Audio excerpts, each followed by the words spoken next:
All right, I'll invite you to have a seat and we are going to begin.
I'm going to start with an invocation.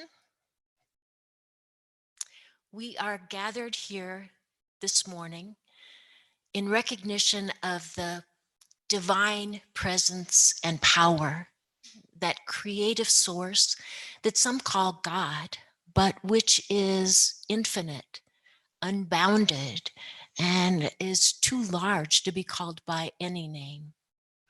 That divine presence, which is in and through and all around us, is everywhere, all the time. It is a divine energy of supreme love, of perfect peace, of beauty, harmony, and joy. That energy is permeating us. We are a part of that divine presence. And we take this time now just to recognize and acknowledge that, and to acknowledge that divine presence, that love energy that is within each and every one of us and is joining us all together now. Thank you for this time to recognize that. Thank you for all who make this meeting possible. Thank you for Reverend Orlinda, who is reminding us of who we are. I know that this time is blessed. Please join me in acknowledging this by affirming, and so it is. Amen.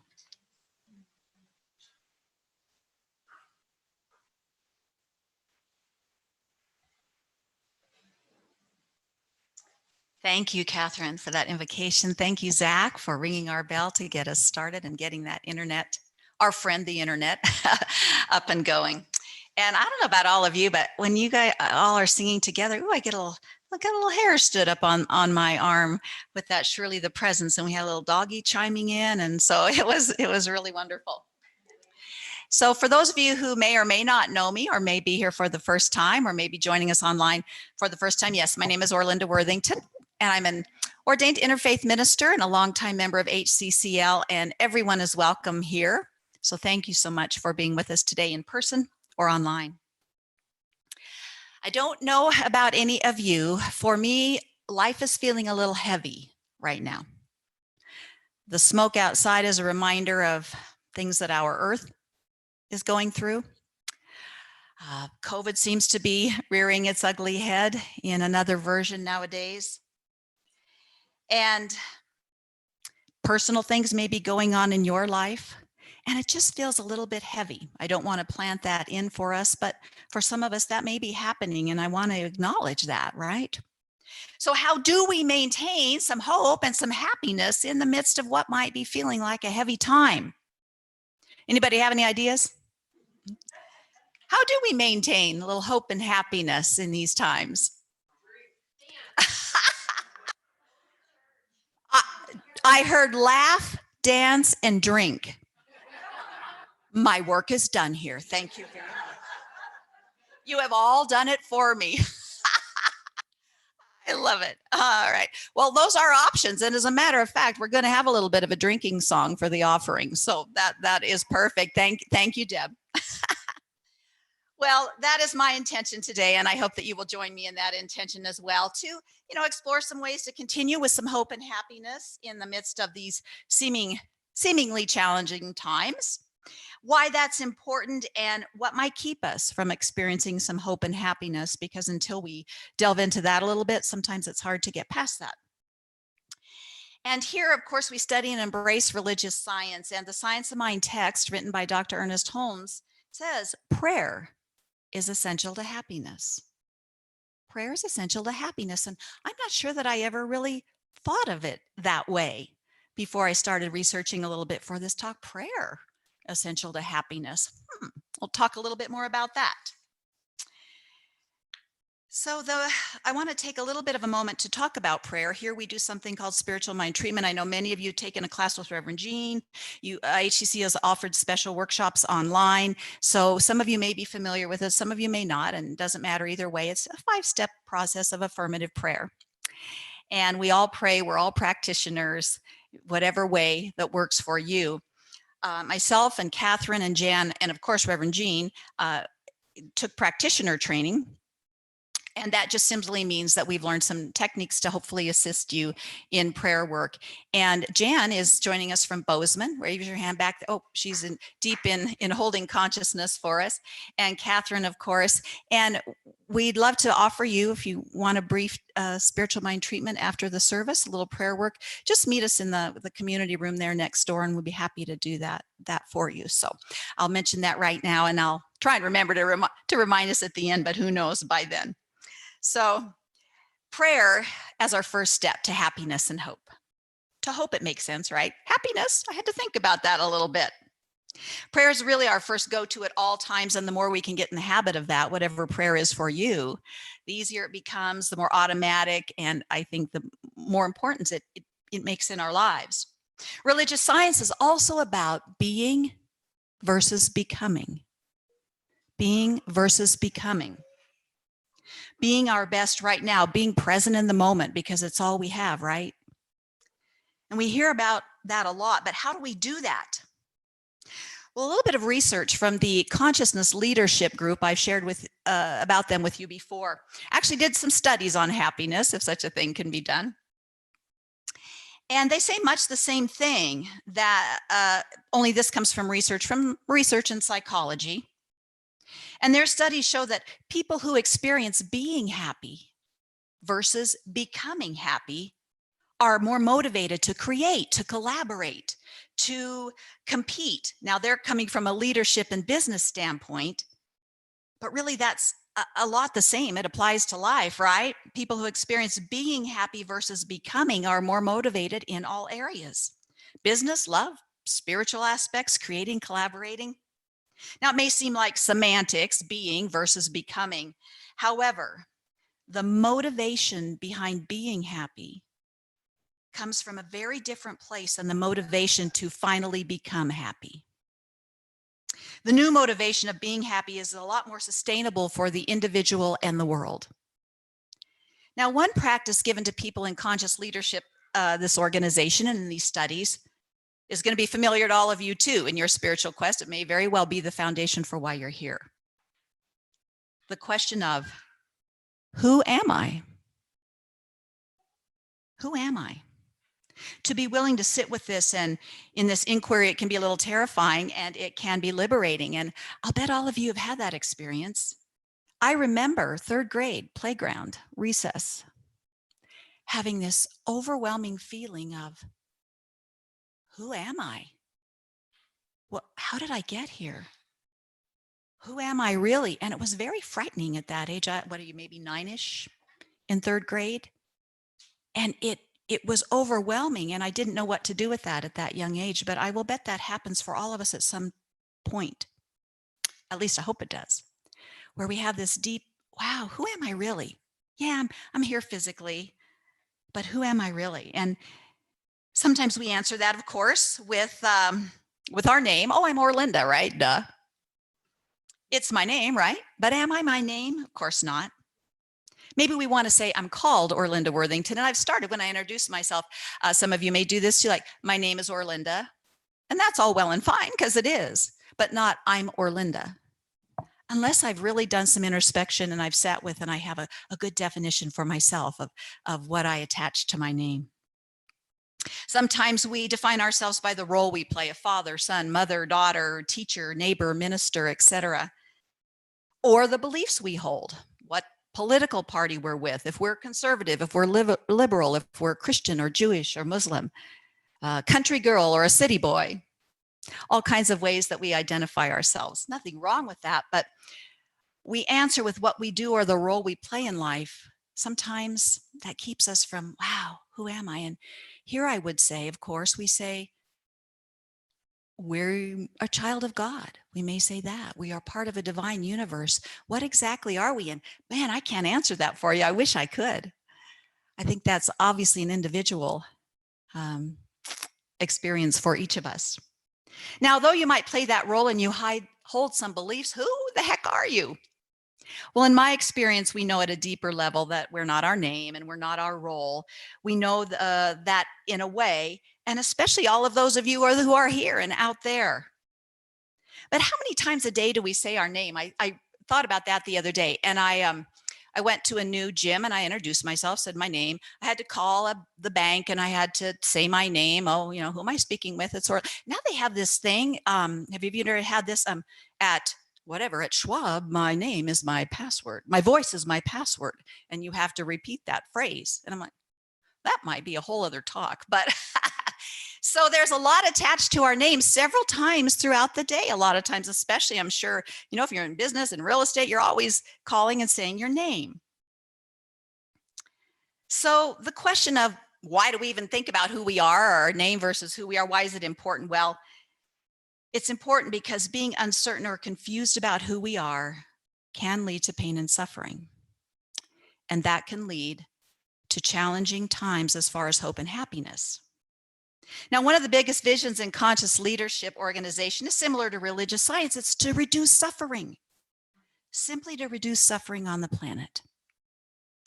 And one of the key sources of suffering is not knowing who we are, according to some theories. Any of this, of course, you can take in for you or not, whatever resonates with you.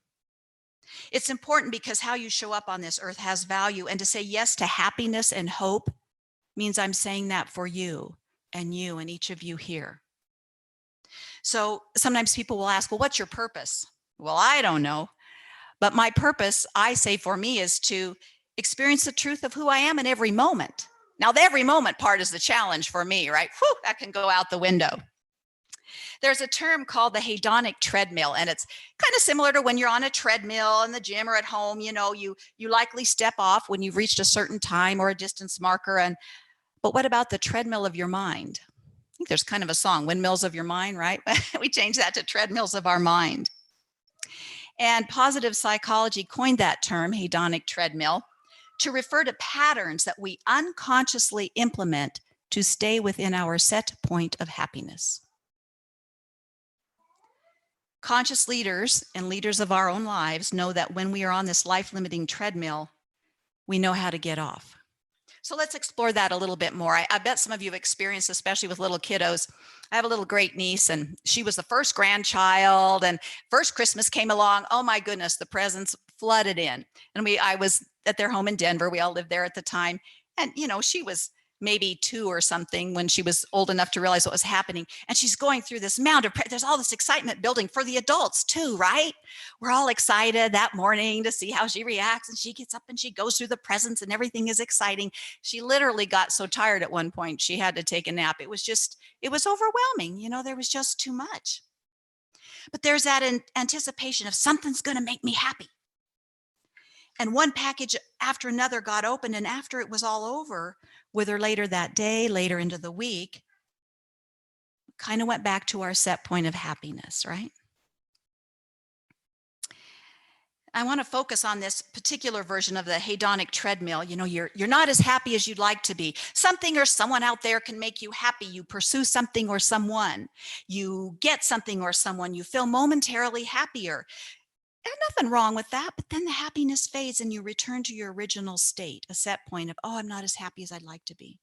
So what I suggest we want to do is I'll offer some techniques. You may have your own or work into it that, wow, how do we change that happiness set point so that certainly we can have joy and exciting times, but that's not what keeps us at a higher set point of happiness and hope.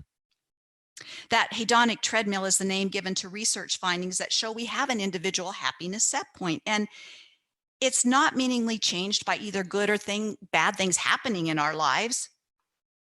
We return to that same experience, that level before we got what we wanted or we didn't get. So we know for most of us, good things don't produce lasting change in our general sense of well-being. So that's what we want, some lasting change. Yet knowing this and doing it are two different things. Even we know we get in that new house or that new car, or the special person or the great job, it may not produce lasting change. Now it might for you. We're all individuals. But spending our life pursuing what we think will make us happier can take a lot of time rather than just being happy. And I'll talk about take us through a little practice of that in a moment. That answer this question in your head just for a moment, maybe three things. I'll become happy when? First thing that comes to your mind. Second one, I'll become happy when? I'll become happy when? So those answers are an example of the hedonic treadmill that they call it. Once we seek and get what we want, something is no longer missing, then I'll be happy. So it's obvious that we don't want to stay on that treadmill. But if we don't pursue some short-time happiness, what the heck else are we going to do? Just sit around? Just sit on our normal state of unhappiness? Well, maybe we'd rather have a few seconds of unbridled happiness than our personal status quo. And in the workplace, that's sometimes used to keep people busy and motivated, right? If you hit this sales number, you'll get this amount of money, etc. And not necessarily anything wrong with that. But in my life, it could be when COVID's over, when the wildfires stop, when global warming stops, when everyone has enough food to eat, then I'll be happy. And oh, wouldn't that be terrific? Absolutely. And that can happen. Yet the question is, if I don't leverage that hedonic treadmill, how do I motivate myself during the times when that may not be the outcome right in front of me? So in light of all of this, what do we do?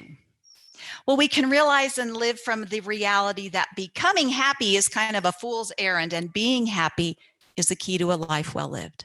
Being happy is the key to a life well lived, if we can do that in any moment that we choose.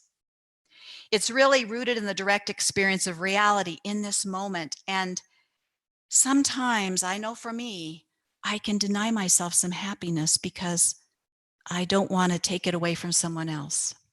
I can deny my good because maybe I'm taking it away from someone else. If I'm not going to be happy until everyone is not homeless, the truth is holding that belief isn't helping yourself or the world. Absolutely, it's fine to take action for a cause that you want to continue to do. But if you're waiting for something outside you to happen, it may not work for you. Yeah. So if you want to engage in some work that helps combat a situation, certainly do that. We don't want to let those outside situations, though, determine how hopeful we feel. In religious science, it says that it is never the will of God that any man be unhappy. Of course, we know that's humankind. Man was the term used. It's never the will of God that any man be unhappy. We have a right to any happiness which we can conceive, provided it hurts no one else and is keeping with the nature of a progressive life, a status of well-being or enjoyment of any kind. So how do we make this idea of happiness practical? You know, I always like to give us a little practical experience. Well, perhaps changing our definition of happiness might be that, to a feeling rather than something. Or I really like the definition that I read. Happiness is being without suffering, whether it's me or you or the world. And really that happiness is available to each of us right now. The more I stop resisting what is happening right now, the more I can experience happiness. And the more peace and tranquility and whatever it is that we want to fill our lives with can come in. I don't need to go anywhere or do anything or get anything to become happy. It is, and we can say it's right there. It's right within. Just recognize it. Embrace it. So what the conscious leadership research guys figured out is that people who experience being versus becoming happy are more motivated, as I mentioned, to create and collaborate, to actually feel that feeling of happiness. So here are a few of the practices that may work for you, have worked for some. We already mentioned prayer and mindfulness. I'm going to say that's the first one. I know we oftentimes treat or we pray for something, but I don't know that I've ever sat down and really done a treatment about happiness. So there's a first step. Do 10 minutes of a loving kindness meditation. And I know you've done those here in all the apps. Catherine talked about the Insight Timer. Do 10 minutes of a loving kindness meditation. And here's the thing you can do. You can say, I'm going to do this for a week straight, and keep track and write down a number, 1 to 10 for your happiness the day you start and the day you end up, and just see if it changes over time. It's something, a practical step you can do. Pause before purchasing. If buying something thinks that it will make you happy, say, hey, do I think this is really going to make me happy or relieve some unhappiness? And actually check. If the answer is yes, go for it. Absolutely.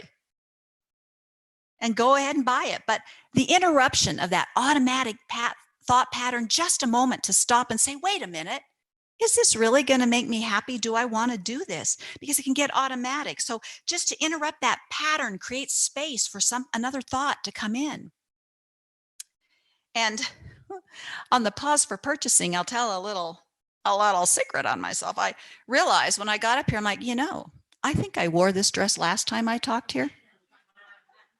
None of you probably remembered it, but I did. So my first thing is to take it into prayer. It'll be okay. No one will notice, right? Oh, heck no. I Googled TJ Maxx to see what time they opened this morning. By the way, it's 10 a.m. on Sunday. I thought, I can get everything together. I could be there right when those doors open. I can go in and find something different to wear. And then my second go-to was, I'll call Sharon.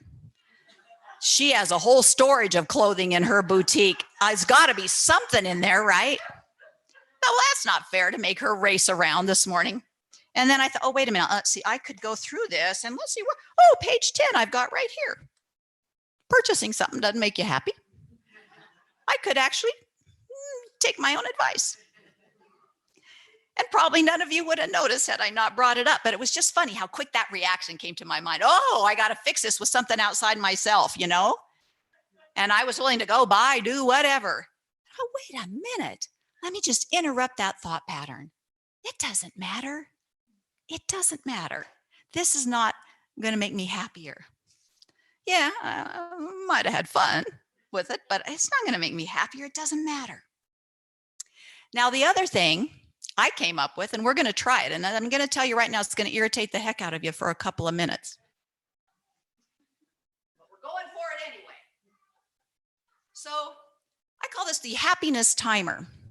And I've tried this at home. So I really did try it on my own. And what I did was, and what I suggest to you, get to my timer. Set your timer for 1 minute for a 5-minute period so that it goes off every minute for a 5-minute period. We're only going to do it 3 times right now. And then go on about whatever you're doing. I'm going to go on with mentioning some quotes about happiness just so that we're not in a deep meditative state or anything and my timer goes off. And when that timer goes off, think, what am I feeling happy about right now? And if that doesn't come to you, simply, I embrace happiness right now. I allow happiness right now. So we're going to try that. I'm going to set this and who knows when it's going to go off. And like I said, when I was first doing it, it irritated the heck out of myself. But what I did is I did it 1 minute for 5 minutes. And then I set my timer for every 5 minutes for half an hour. So it went off, 6 times. And then you might get to where you said it once or twice a day. And it's interrupting that pattern of something of happiness out there and making us really take a minute to take a look within. What am I happy for right now? Doesn't mean things aren't going on. What can I feel happy for right now? Or what can I embrace happiness right now? Simply allow it. All right, here we go. So some of my favorite quotes from about happiness, everywhere from the Bible to religious science to a novel, talk about happiness. And in Luke, it says, I agree to hold myself to a higher level of accountability in my daily activities. And to me, that simply means hold myself accountable for my own happiness. In Jeremiah, it says, I will remind myself of how valuable I am to God, my family, my community, and carry myself in a manner that increases importance. My actions will reflect my values and God's plan for success for my life. So to me, that speaks to, yeah, the more I can be happy, the more I'm helping others. They see it in me. They experience even in the energy or perhaps maybe a smile. And it does make a difference in the world. Ralph Waldo Emerson says, for every minute you're angry, you lose 60 seconds of happiness. Oh, there it goes. All right, take a moment. Take a moment. What am I happy for right now? Or I allow happiness. I embrace happiness right now. So as I mentioned, Ralph Waldo Emerson says, for every moment you're angry, you lose 60 seconds of happiness. I like that. From Carlos Castaneda, who does the Four Agreements and many other writings, he says, we either make ourselves miserable or we make ourselves happy. The amount of work is the same. And unknown, the secret of happiness is to count your blessings while others are adding up their troubles.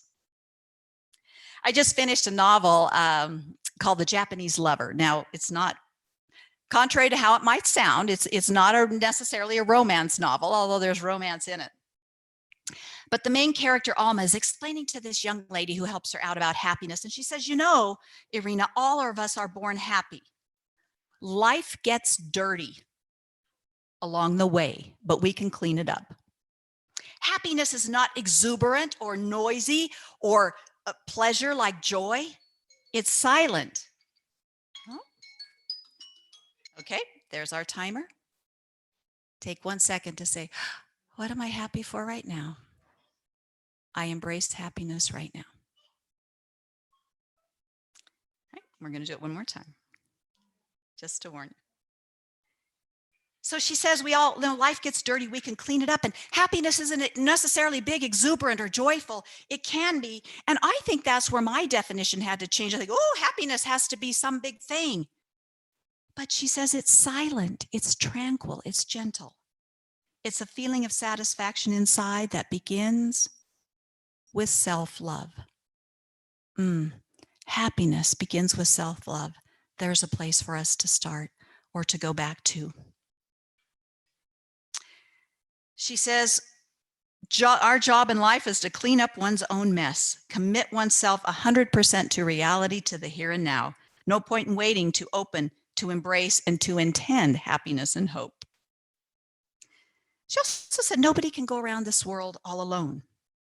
We all have demons in our darkness of our soul, but if we bring it into the light, we grow smaller and weaker. They grow silent and eventually leave us in peace. Now that's from the novel. We take a moment and say, what am I happy for right now in this moment? I embrace happiness. I allow happiness right here, right now.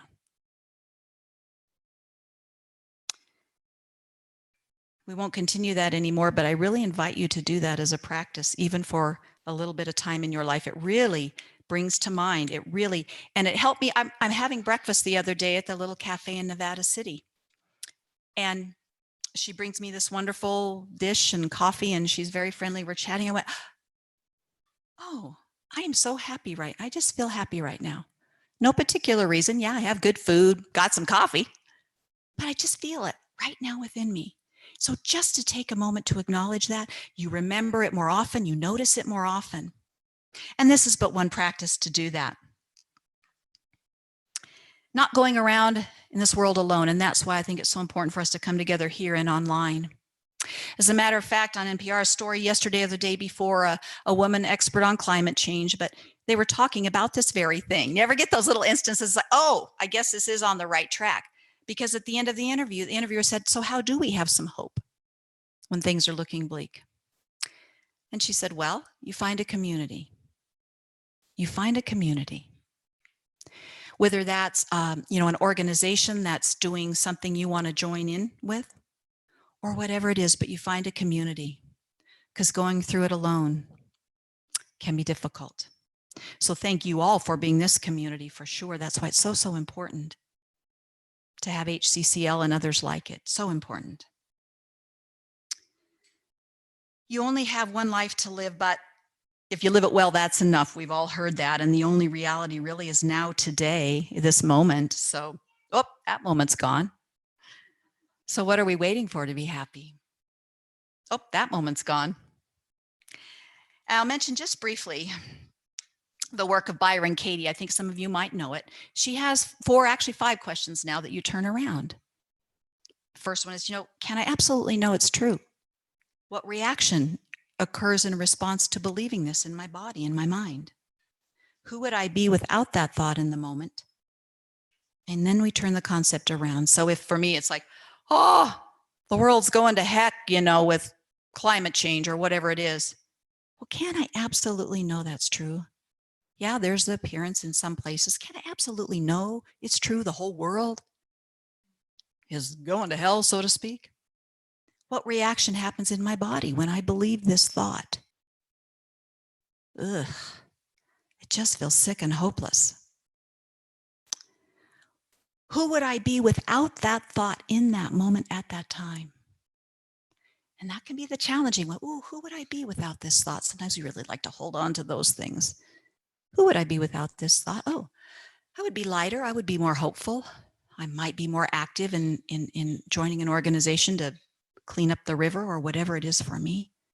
I would feel better without holding on to that thought. And then we turn the concept around, and that's the invitation. The world isn't going to hell. My life isn't going to hell, whatever it is, whatever that concept is for you. And apologize, I don't mean to offend anybody with that word, but kind of a common phrase these days. So if you enjoy that work and you want to know more, it's Byron Katie, C-A-D-Y, and you can find it online in her videos. I'm not trained to do that, so I'm not going into it anymore, but I find it very helpful.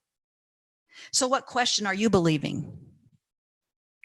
What question can you say, is it absolutely true? How do I feel about it with that belief? How would I feel without that belief? And then can I turn it around? Obstacles sometimes come in our ways of getting happiness. And so sometimes we have to, maybe look at the obstacle to the problem before we can fix it. One obstacle, sometimes we give up too fast on finding out who we really are or being happy or hopeful. We give up too fast. We think, I'm too old now or too unimportant to be in the world to deserve happiness. I don't make a difference to others. We give up too quickly. At least I'm speaking for me. I'll let the younger people do it. We give up too quickly. I'm here to tell you, you are each vital. So very vital. Regardless of our age or any other seeming obstacle, we give up that fight too fast. Don't do that. Choose not to let go. Choose to listen. That spirit is calling. Take some time to get within and who am I? What's calling me to do right now in this moment? What am I being happy about right now, right here? And as we affirm that happiness for ourselves, we affirm it for others, for our community, for the world. We can feel guilty for our happiness or our fortune. And if you've developed that consciousness, don't apologize for it, but I invite you to work with it. As we do it unto others, we do it to ourselves. Little reversal there. So the benefits of embracing some hope and happiness, no matter what, is that we need you. We all need you, each and every one of you, and I'm not kidding about that. It's not your imagination that life's accelerated. Maybe our plate feels fuller and the times are rougher, but you can do something about it. If you are someone who is an activist and doing things terrific, but really all we need to do is identify our personal barriers to happiness and hope, be willing to take a look at it, shift our focus, and claim our calling. You got to intend it, do some prayer and some action. And I don't necessarily mean doing something outside of yourself, although it can be that, but action within. Anybody beer drinkers here? I call it the IPA of happiness and hope: intention, prayer, and action. So the word happiness thrown around quite a bit. I recognize it means different things to different people. It's the absence of suffering is the one I like. And if we all even agreed to that common denominator and then build on your own definition, I think that could be a wonderful first step. If I believe in anything that causes suffering, I want to question that. If I believe in anything that causes suffering, let me question that. Let me be brave enough to question that. See where that's coming from, if I can turn that around for myself and in turn for others. It's not the world. It's the way we are imagining the world to be in our head. Now, that's not from me. That's from Carlos Castaneda. And it may sound like, oh, yeah, right, it really is the world, but it's not the world. And isn't that what religious science says? We say our thoughts are creating our things, not just our thoughts, but our feelings, our beliefs around that, our emotions around that. So truly, somehow, something got created that's not quite in alignment right now, but we're not judging ourselves or blaming ourselves. Just realize that it's not the world out there. It's how we can accept and create our world in here. And those thoughts that arise when feeling out of alignment can lead one into that cycle of doubt. And that exacerbates our feelings of misalignment, and it can pull us further off track. But if it's your experience, just simply recognize it. Be gentle with yourself. Catch it quickly. Set your timer. I'm not kidding. Try it, even for 5 minutes. Just try it. Catch it quickly. It's simply a way to break that thought pattern. And when you understand that you can do this, you understand that it is the end of suffering. So a brief recap: prayer, intention, and action. Not necessarily out there, but within. Explore being happy versus becoming happy. I may be preaching to my own choir because that is often a challenge for me.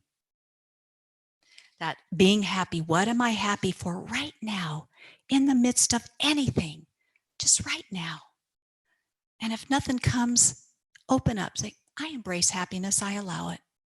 That's all we need to do in that very moment. I embrace hope, I allow hope right now. It's important to reduce suffering. If we do that for ourselves, we do it for each other, and we do it for the world. Important to change our happiness set point. And it is important to start with self-love. Absolutely. Now, I'm going to turn this over in a moment to Catherine for a time of offering, but I'll do a brief prayer for us first. There's a song and a phrase, happy is as happy does. It's Kenny Chesney, and I love it. Happiness is, we allow it as it is done. Now, the phrase, the chorus in this does, man, let me get my little notes out here. So the lyrics, there's a chorus, and you're welcome to sing along if you know it during our offering. One of the things he says, drink a beer just because. These are ideas to be happy in this song, by the way. Now, I'm not promoting drinking just to be happy, but we are in Montana after all.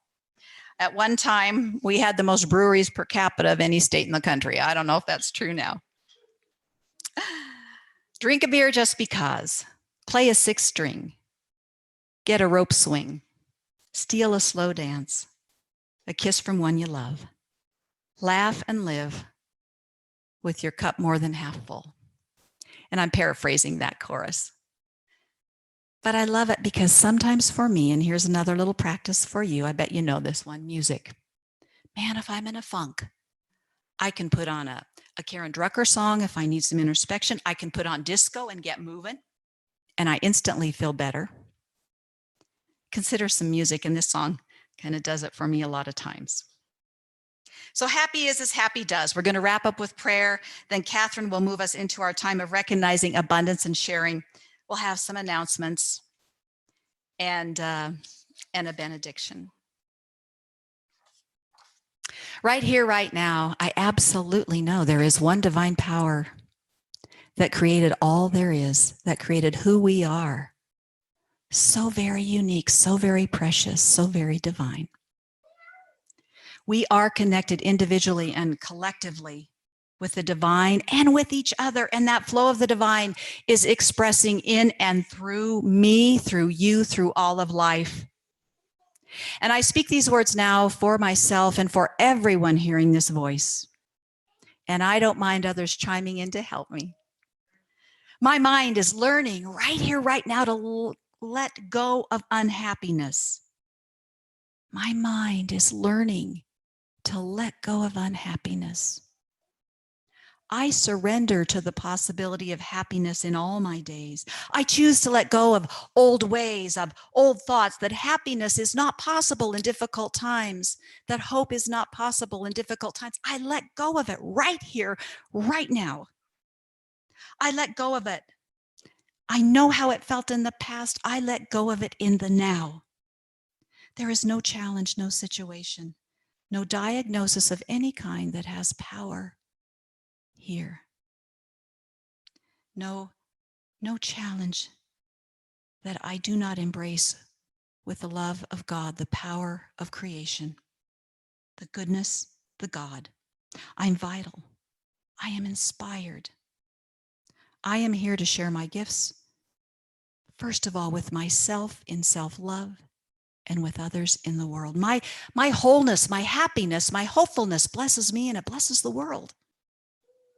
I am important. I am powerful. I am happy to share my gifts, my beauty, my clarity, my courage, my health, my joy, my insights.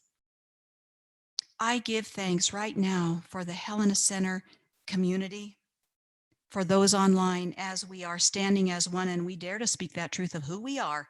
Teachers, healers, bringers of light and joy, amazing, gifted, calm, strong and powerful, awe-inspired and awe-inspiring.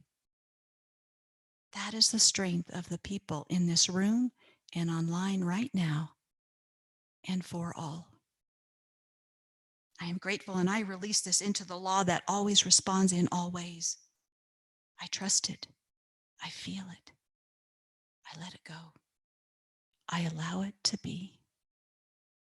I affirm it within me by saying, and so it is. Amen.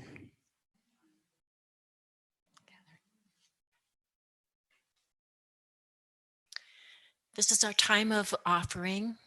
I invite you to give whatever amount, as long as you can give it with the energy of willingness, cheerfully, joyfully, and lovingly.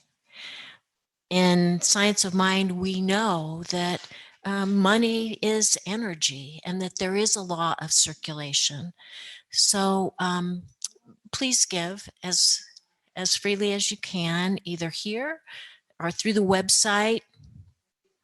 Know that that money is being paid forward, that we here at HCCL tithe part of the money that you give us so that we can live up to our mission of being a force for good in our community, in our world, and beyond.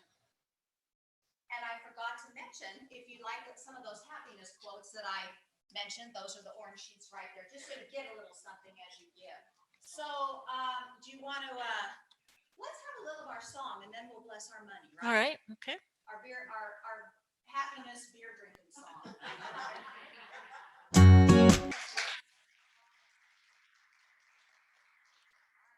So grateful.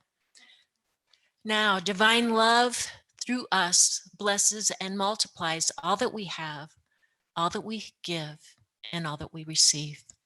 And so it is. Thank you. And Diane, I think, is our announcement person.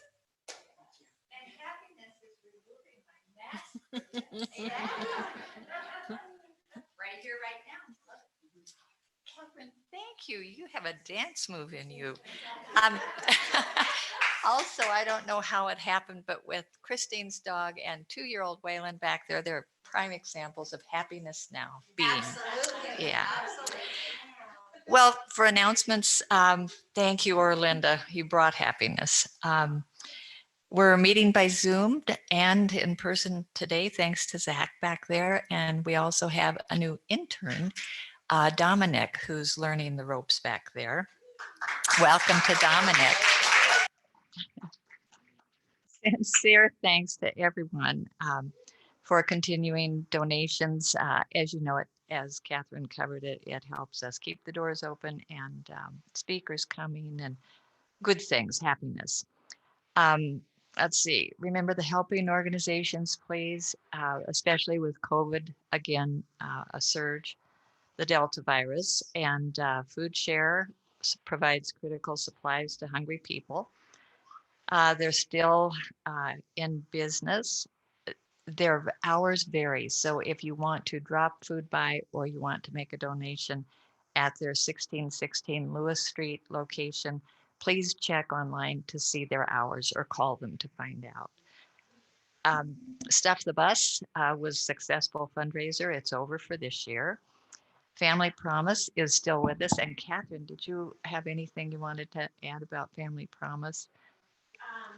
We successfully served families this week, and we are scheduled to serve again in October.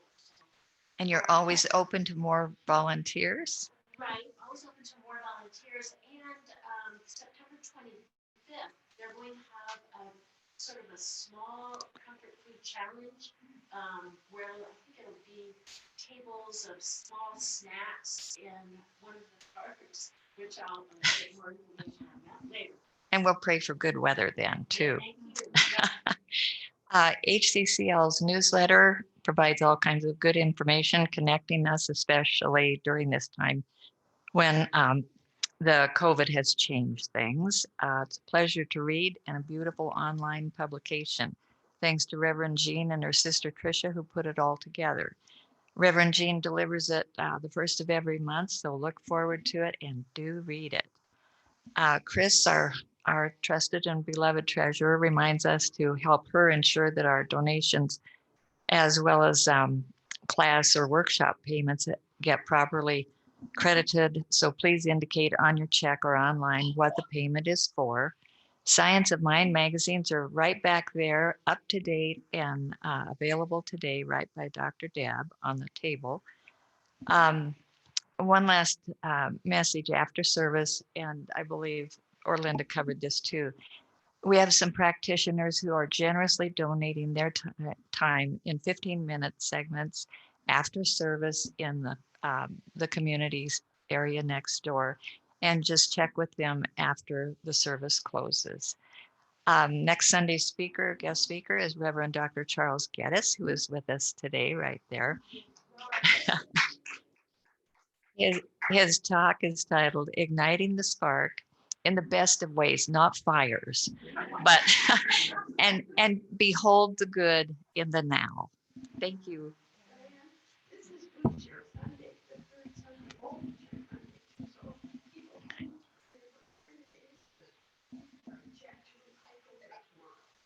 Thank you, Marilyn. I did not realize that. And Reverend Jean?